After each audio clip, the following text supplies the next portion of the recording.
Bonjour, Jérémy Gourbet, Bonjour. plasticien, artiste. Vous êtes actuellement en résidence d'artiste à Dourven. Dourven qui est un lieu à Trédérez-Docquemo, près de Lannion et tout près de la mer. Donc quasiment, vous voyez la mer derrière vous. Là. La résidence d'artiste vous accueille pour une œuvre que vous allez faire ici. Une œuvre qui va relier art et science. Plus précisément, on va vers art et mer. Ouais. Essayez de nous donner un peu votre parcours, rapidement. Ouais. Votre parcours, vous êtes parti de jeunes du nord de la France, et puis vous arrivez maintenant à essayer de faire une œuvre art et science. Pour arriver là, quel est votre parcours ? D'accord. Alors oui, en fait, je suis né dans le nord de la France, mais j'ai pas beaucoup connu, parce qu'en fait, mes parents sont militaires, donc on a beaucoup bougé. Je suis parti, j'avais 2 ans du nord. Donc en fait, c'est assez symptomatique. Du coup, il n'y a pas un endroit spécialement en France où je me sens forcément chez moi. Du coup, comme on a beaucoup voyagé. Mais là où j'ai passé le plus de temps pour mes études, en fait, c'était en Lorraine. Et donc moi, depuis tout petit, j'adore dessiner, j'adore la création, etc. Mais je savais pas que c'était un métier possible, en fait. Et donc j'ai fait un bac scientifique, et j'ai fait 1 an d'école d'architecture, parce que je me disais, voilà, trouver un métier qui est à la fois concret et qui a une part de création. Et en fait, quand j'y suis arrivé, c'est là où je me suis dit, en fait, je peux pas faire de compromis, c'est vraiment la création qui m'intéresse. Alors j'adorais dans l'architecture tout ce qui était voilà, les lois physiques, la mise en œuvre des techniques, mais pour moi c'était toujours un moyen d'arriver à la création. Et en fait j'ai entendu parler des Beaux-Arts, donc je me suis inscrit aux Beaux-Arts de Nancy. Oui, tout à fait, sauf que tous les métiers mettent pas ça en premier plan, en fait. C'est que pour moi, la création est la fin. Alors que dans l'architecture, etc., il y a quand même, il y a quand même des contingences, quoi. D'accord. Et donc quand je suis arrivé aux Beaux-Arts, en fait, j'ai tout appris parce que je connaissais rien. Donc j'ai appris l'histoire de l'art, toutes les techniques possibles, et donc c'était un apprentissage accéléré et très intense.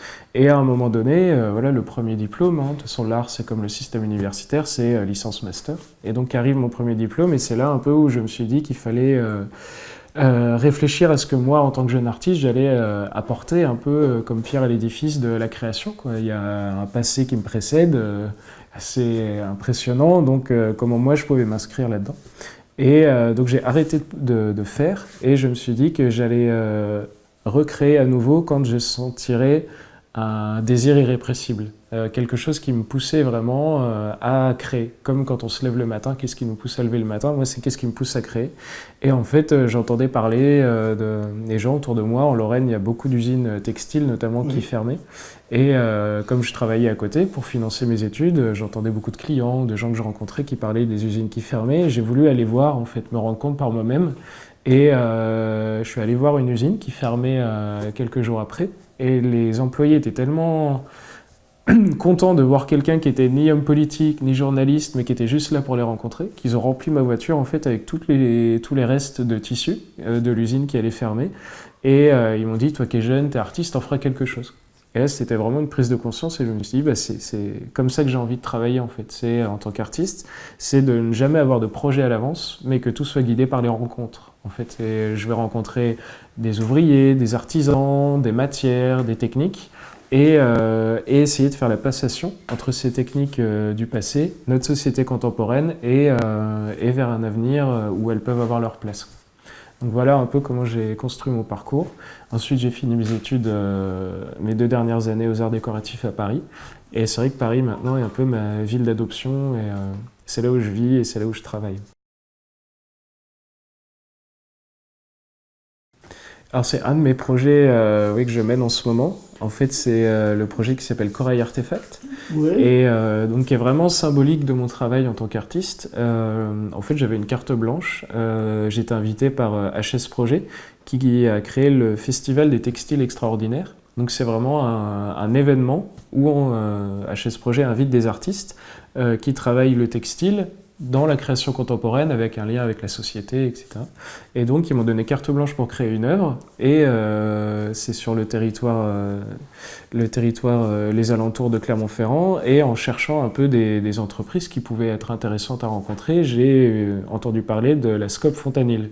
En fait, Fontanil, c'est une usine qui a 150 ans, qui crée de la dentelle. En fait, la dentelle du Puy-en-Velay est aussi connue que la dentelle de Calais. Et ce qui m'a plu, c'est qu'aujourd'hui, c'est une scope. C'est-à-dire qu'après 150 ans d'activité, le patron de l'époque a décidé de fermer l'entreprise. Et il y a une pièce dans l'usine où il y a les 150 ans de création de dentelle, tous les échantillons. Donc c'est vraiment magnifique, c'est très fort comme endroit. En fait, le patron de l'époque, en fermant l'usine, a commencé à mettre tout ça à la poubelle. Et les employés se sont dit non, c'est pas possible, c'est un patrimoine, c'est à nous, on rachète l'usine.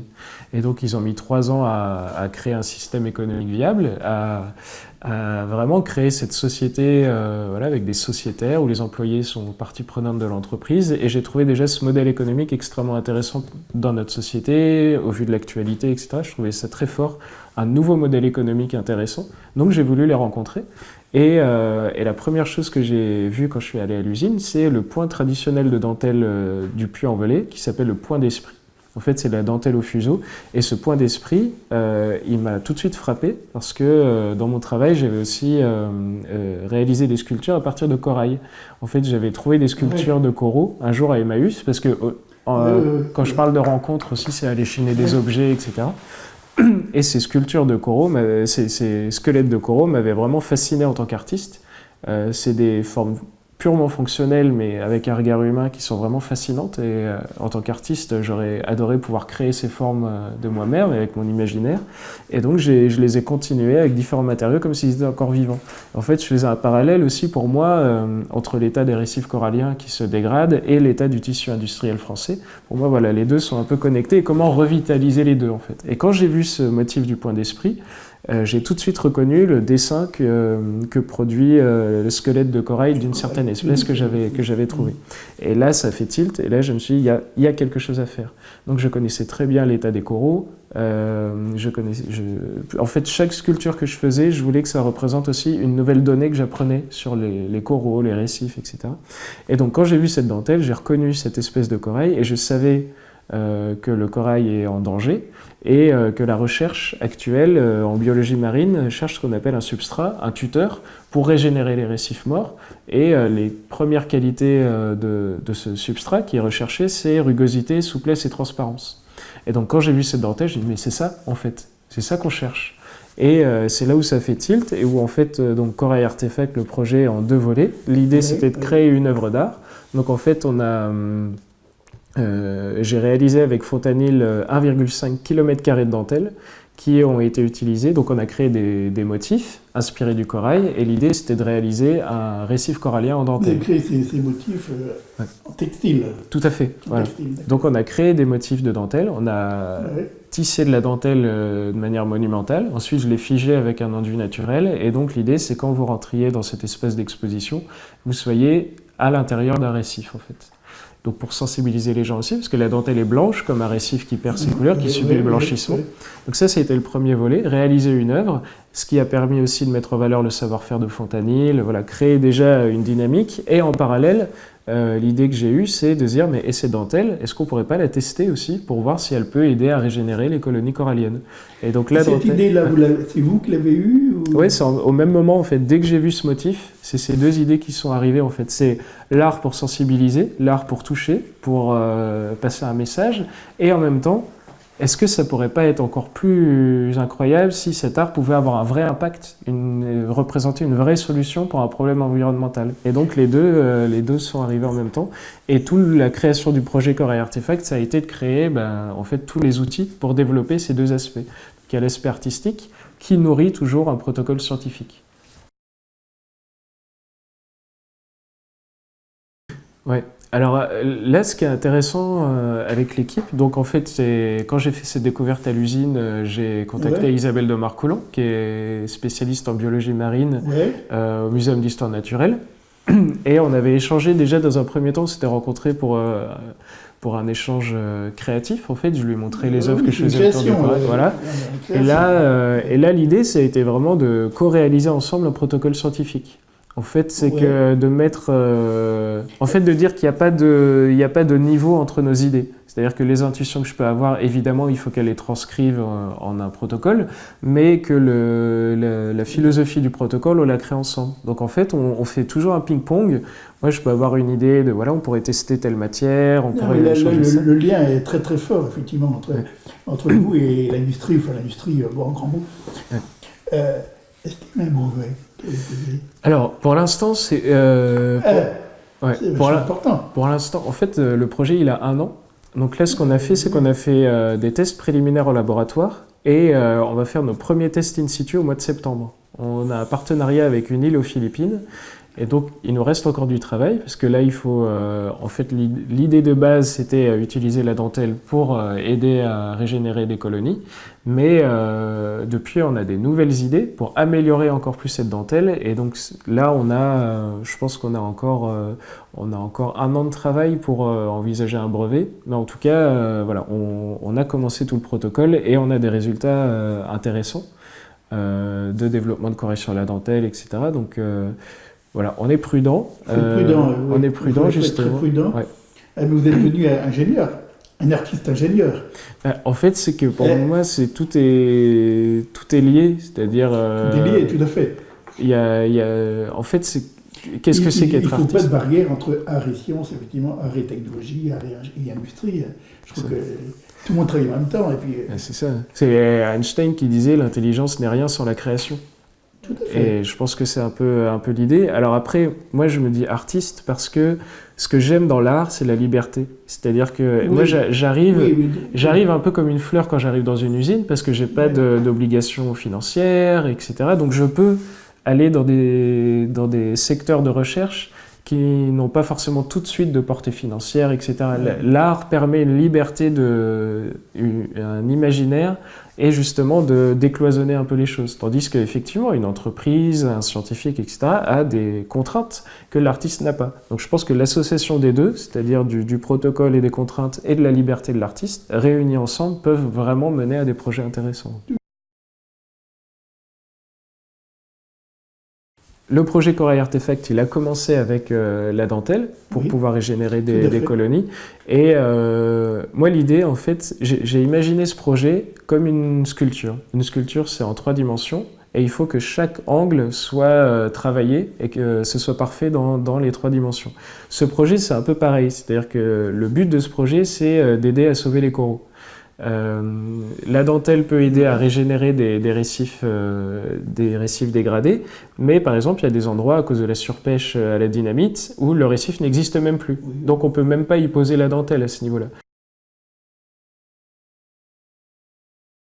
Alors là, ça fait partie des prochains développements. En fait, c'est comment on va déposer la dentelle sur une colonie. Tout à fait. Pour l'instant, alors... Il y a des pistes intéressantes. Alors déjà, ce qui est intéressant, c'est que le corail accroche la fibre textile. Après, là, on étudie avec les courants, etc. Mais ça, en fait, tout ça, ça va être les premiers tests in situ au mois de septembre qui vont nous donner des pistes pour voir au niveau des accroches. Donc la dentelle était la première partie, mais donc les récifs qui n'existent plus, en fait, il faut les recréer. Et là, ce qui existe pour l'instant, c'est d'utiliser du béton. Mais en même temps, le béton est un des problèmes du corail, parce que pour faire le béton, ça produit 5% du CO2 mondial annuel, donc qui dégrade la qualité de vie des coraux, et on utilise le sable qui est prélevé dans les fonds marins, les littoraux, etc. Donc là, un nouveau développement du projet, c'est de créer des matériaux innovants, écologiques, pour faire de la construction de récifs et pouvoir régénérer des récifs. Donc vous ne partiriez plus du textile, vous allez vers autre chose. Et en fait, c'est complémentaire. Le textile, il est là pour aider les récifs encore existants. Et là, ce que je suis en train de développer pour l'exposition Domaine du Dorven, c'est un matériau de construction de récifs. Et donc là, l'idée, c'est en fait, tout bêtement, le béton, c'est 3 éléments. C'est de l'eau, du ciment et du sable. Et donc là, l'idée, ici, c'est de réaliser des œuvres qui sont faites avec un matériau où je remplace le ciment et le sable pour avoir un matériau écologique. Donc ça, c'est les premiers développements. Donc là, ce qui sera exposé, ce sera les premiers essais. Et alors, artistiquement parlant, ces formes, je m'inspire des solides de Platon, qui pour moi ont des caractéristiques assez incroyables. On se dit qu'avec quelques données de base, on arrive à 5 formes, à 5 solides, alors qu'on pourrait imaginer qu'il y en a une infinité. Donc ça, je trouvais ça intéressant. Et formellement, donc c'est des formes parfaites, en fait. Donc ça m'intéressait au niveau artistique. Et en même temps, ce que j'ai envie d'étudier, là, en mettant ces œuvres en condition, dans un aquarium avec du vivant, c'est de voir si justement ces formes parfaites, plastiquement et mathématiquement, ne vont pas avoir des qualités qui vont pouvoir aider au développement du vivant. Oui, il y aura bien sûr. Ah oui, bien sûr, il y aura dans l'espace d'exposition, il y aura un texte explicatif. Ouais. Oui, alors après, c'est pas connu, mais je pense qu'il faut que quelques éléments clés pour comprendre leur beauté. Tout à fait. Mais ils seront présentés, et ça, c'est tout le travail qu'on réalise avec Aurélie, justement, c'est la partie transmission des informations au public. Ouais. Non, c'est important. Moi, je suis pour le fait que les gens se fassent confiance dans une exposition, c'est-à-dire d'abord faire appel à leur ressenti.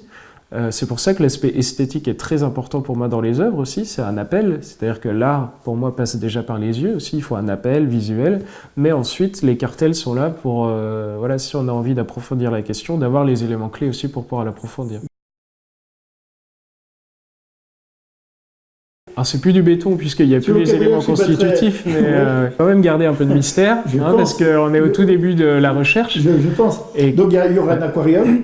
Il y aura un aquarium où il y aura... Ça, je vois. En fait, il y aura... je peux vous décrire à peu près ce qu'il y aura. En fait, il y aura... donc, pour réaliser ces formes, en fait, alors, même dans ma pratique, j'essaye d'être le plus vertueux possible et d'avoir le moins d'impact avec l'environnement dans mes créations. Oui, d'accord, oui. Donc, en fait, les solides de Platon ont été réalisés en 3D. Et imprimé en impression 3D. Et la matière de l'impression 3D, c'est du PLA, donc c'est du plastique biosourcé et compostable, sans OGM, donc naturel. Alors ça, je l'ai fait dans mon atelier. J'ai déjà des impressions 3D, j'ai des imprimantes, donc ça, je le réalise dans l'atelier. Ces œuvres sont moulées.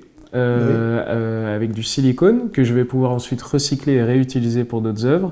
Et donc à l'intérieur, je coule cette nouvelle matière, ce béton écologique, et ensuite, donc présenté dans l'espace d'exposition, il y aura les œuvres, il y aura les formes imprimées en 3D, comme ça les gens pourront voir la matière initiale.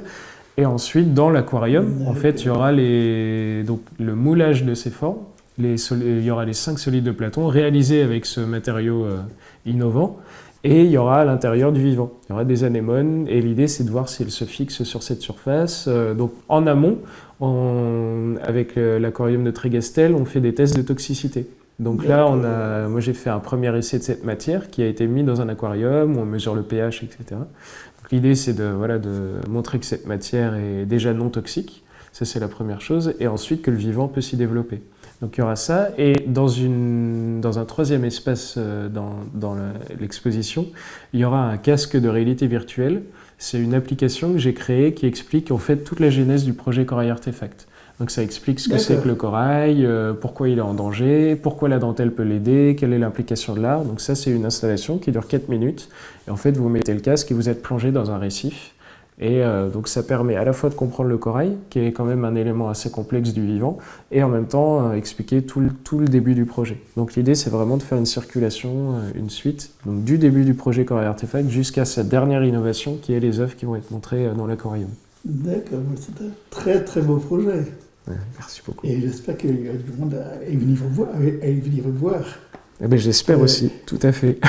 Là, vous êtes vraiment dans art et sciences, art et technologie, art et industrie, c'est génial. Merci beaucoup. Ben, merci à vous. Merci. Merci.